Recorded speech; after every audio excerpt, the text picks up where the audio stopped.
today we are going to get into food journals. I'm going to talk about why you should keep one, how to keep one, and then at the end of the video I'm going to send some tips for how to get the most out of it. So let's get started. First things first, how was your week?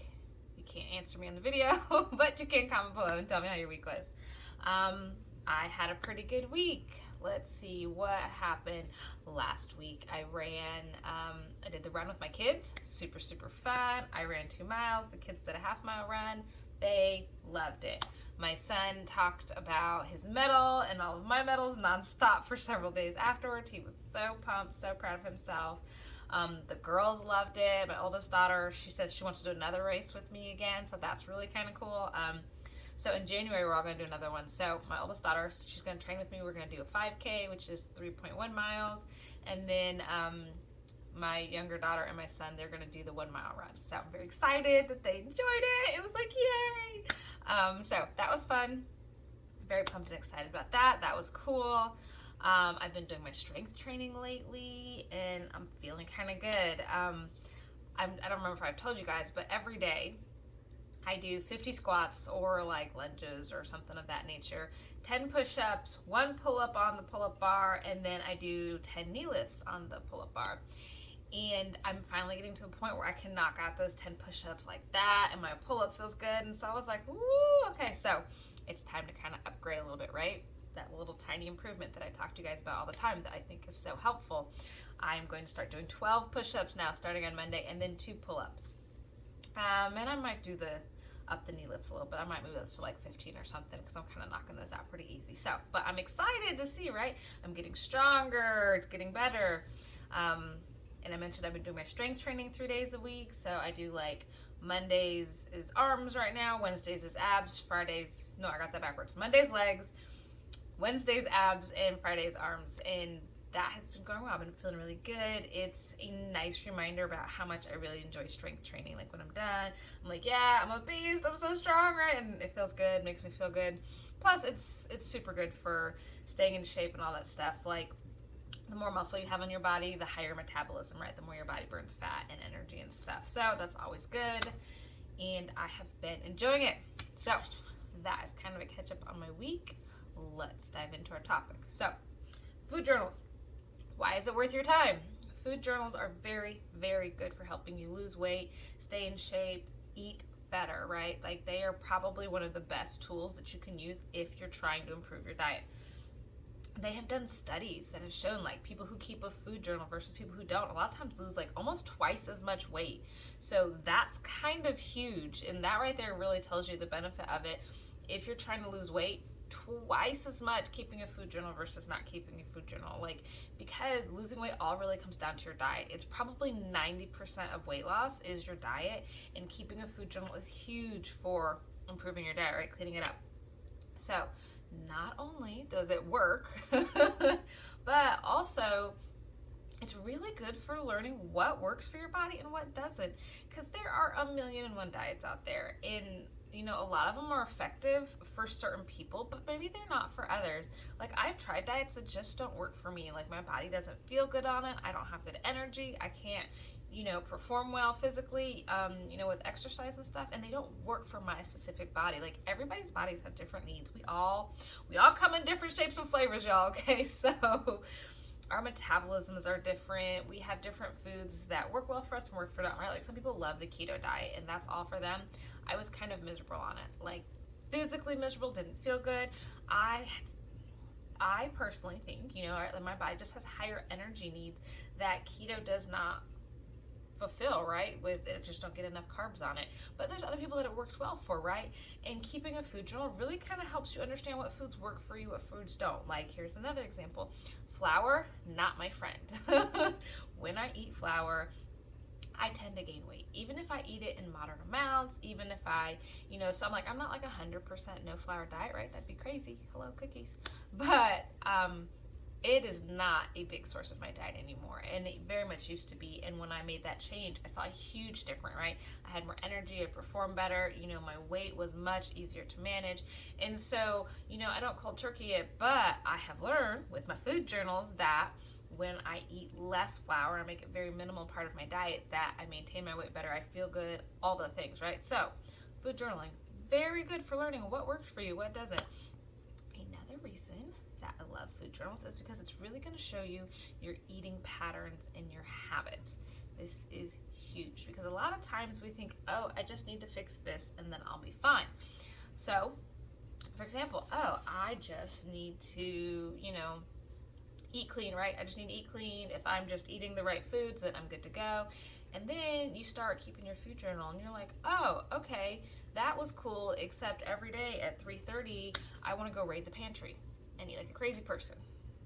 Me, right here, we're talking about me.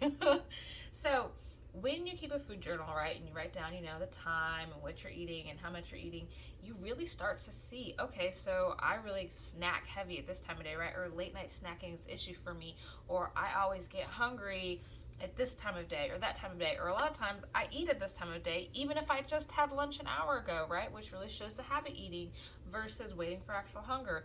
If you want to understand your eating habits, keeping a food journal is huge for that. It's going to show you how you eat, and then you can start diving into why you're eating and start to really kind of pick apart and pick the areas that you want to work on.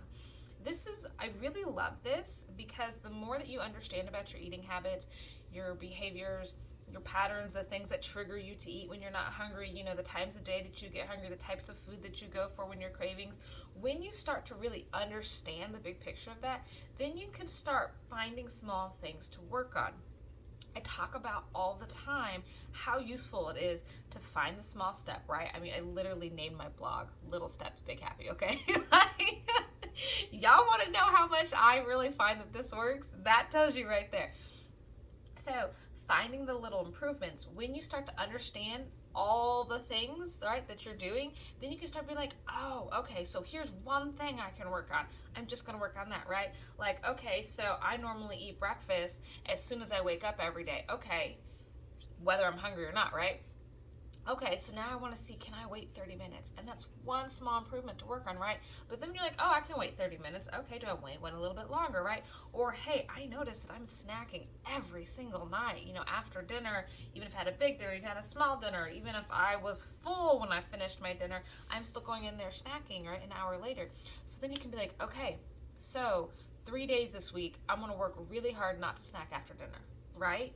Like, that gives you the little steps that you can work on, and then as you start to master those, you start to build momentum, and it really helps take you out of that all or nothing mentality, which is so hard to maintain. So love keeping a food journal for starting to understand your patterns and behaviors, and then starting to find the little things to work on.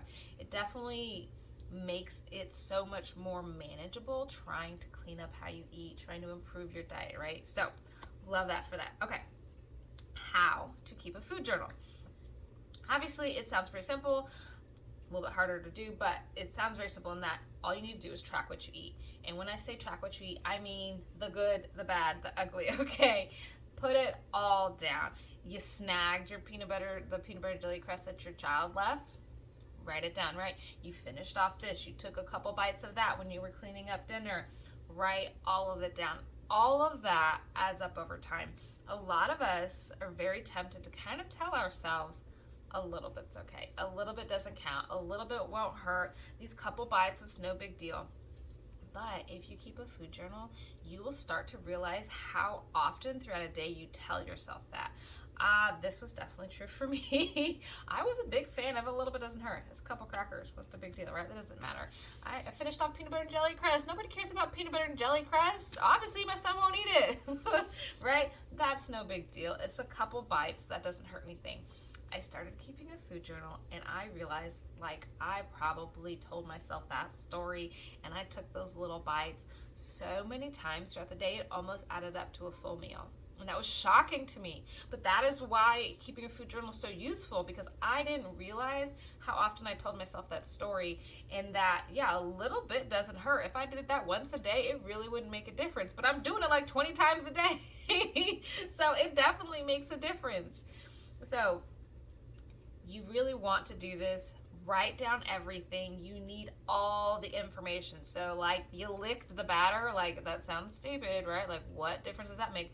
write it down, because those little things add up, and those are all part of the bigger picture of your eating habits, of your eating, patterns and stuff. Like, I will taste all day when I'm meal prepping and then wonder why the days after I meal prep, my weight's up a little bit. It's because I tasted the whole time and then I still went and had dinner, But these are the things we don't notice because we're so easy to dismiss just this little bit. This little bit doesn't matter. This little bit doesn't count.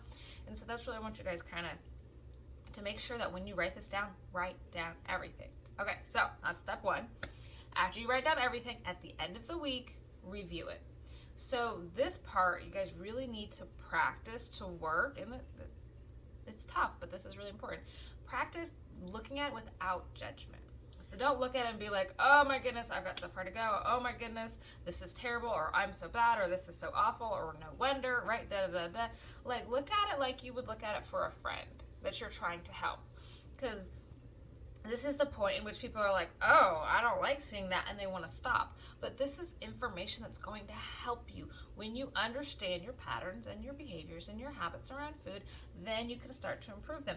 But if you, oh, I don't want to see it, I don't want to know, I don't like looking at it, right? When you sit there and judge yourself about it, it's so much harder to move forward. So look at it, understand it, right?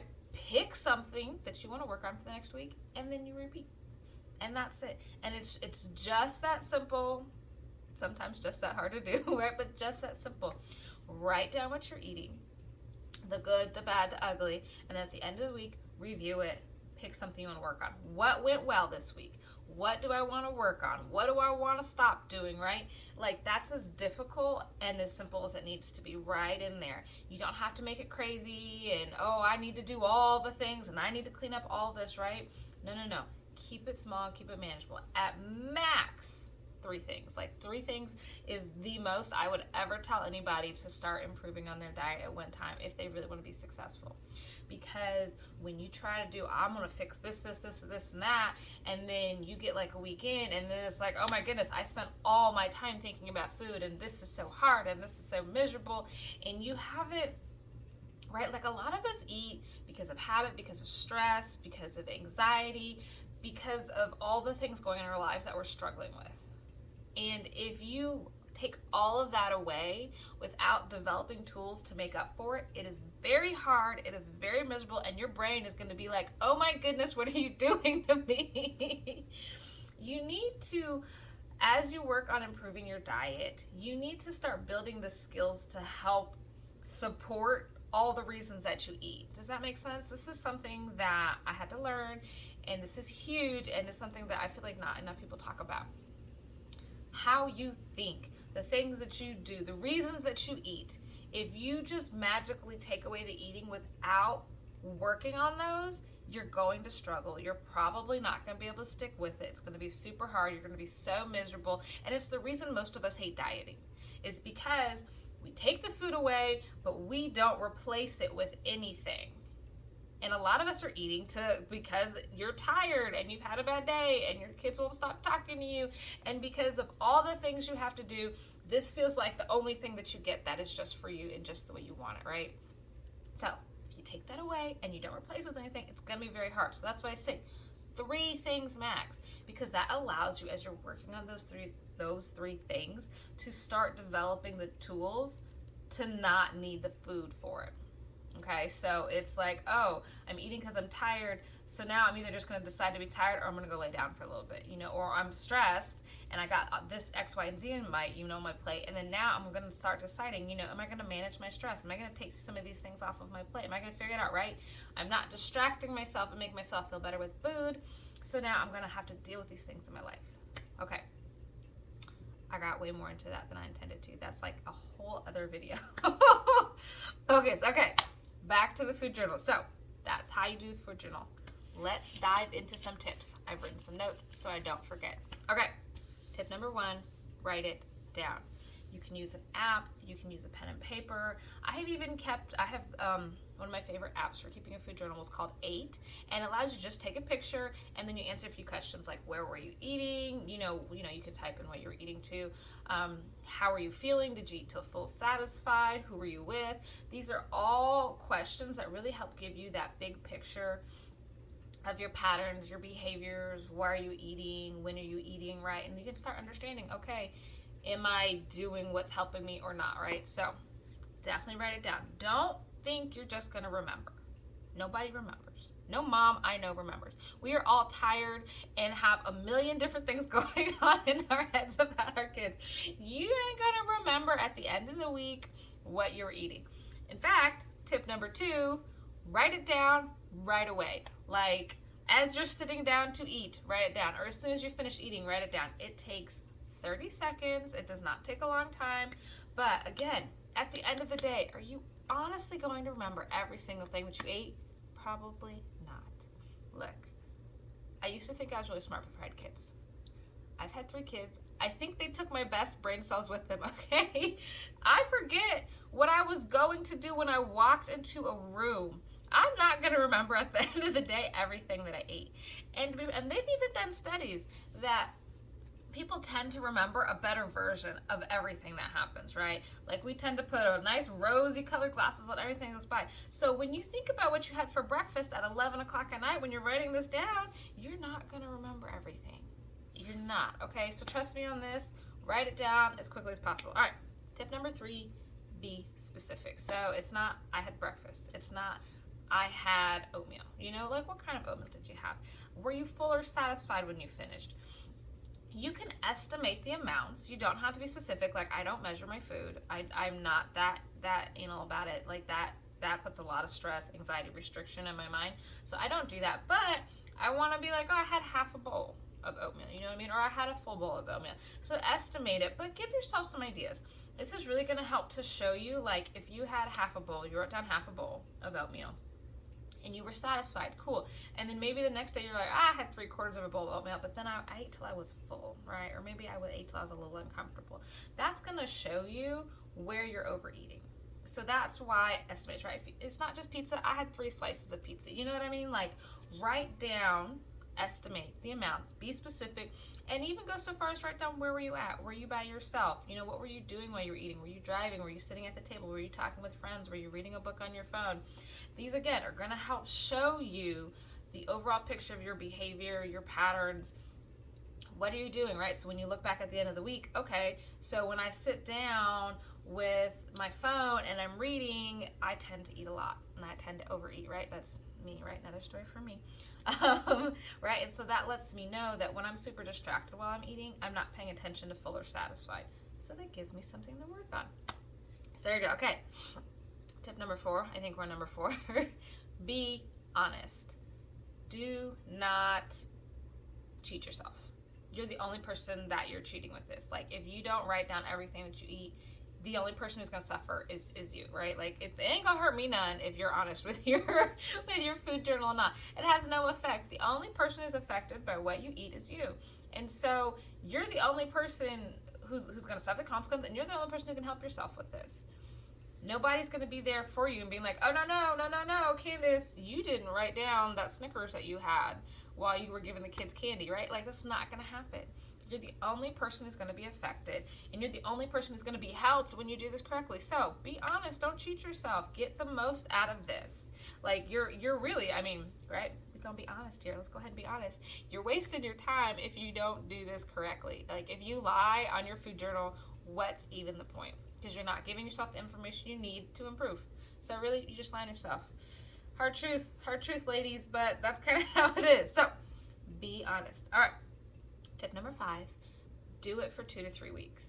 If you just do it for a couple days or even just 1 week, you're not really going to get the benefit of it. You're not going to get the full picture, because there might be a day where you do well, and then, right, or maybe you do well all week long, and then the weekend hits and it's a struggle, right? And it's nowhere near what you would like it to be. If you just did it for Monday through Friday, you're not going to understand the full picture. And so we have good days, we have bad days. You need to understand big picture. What are your habits? What are you doing? What's else? So best way to do that, 2 to 3 weeks, is going to give you a much better idea. Now, if you're loving it, do it as long as you like, right? Like, there's no limit to how long you can do it. But I definitely suggest, for a minimum, do it for 2 to 3 weeks so you really understand all of your eating habits. All right. Tip number 6, last one, include what you drink. Water, coffee, juice, tea, soda, smoothies, alcohol, wine, whatever you drink, put it on there. A lot of people drink a surprising amount of their calories. I mean, I say calories, not that I count calories, but all of that, if it's not water, it's adding up, right? Coffee by itself is fine, but a lot of us put sugar and creamers in our coffee, and that's gonna add up too, right? It's part of the full picture of your diet. So include your drinks, and I'm not even saying you have to make a big deal about it, but it's like if you had a soda, write it down. Because right, you had an energy drink, write it down. All of that, again, it's part of the big picture of your diet and your nutrition, and it's going to give you something to work on if you need to work on, and it's going to show you, hey, I'm not drinking enough water, or hey, I have a lot of sodas throughout the day. That's a lot of sugar. Maybe that explains some of the issues that I'm having, that maybe I'm eating well, but then I'm not drinking well, and so it all adds up, right? So definitely include your drinks. All right, that's everything I have for y'all. This was kind of a long video, but I really hope it helps you. I know that keeping a food journal was one of the first things I did in the early days, trying to lose weight, and it was very, very helpful. Like I said, it helped show me what I was doing wrong, the things that I want to work on. It also helped show me, hey, here's some things that you're still doing okay. But I really think it's useful for you guys, and I hope you try it out. If you do, let me know what you think. Tell me how it works, the good, the bad, the ugly. If you're having any issues with it, let me know, and I can kind of give you some tips that I have used to help me get the most out of it. I hope you guys are doing well. I'll talk to you soon. Bye.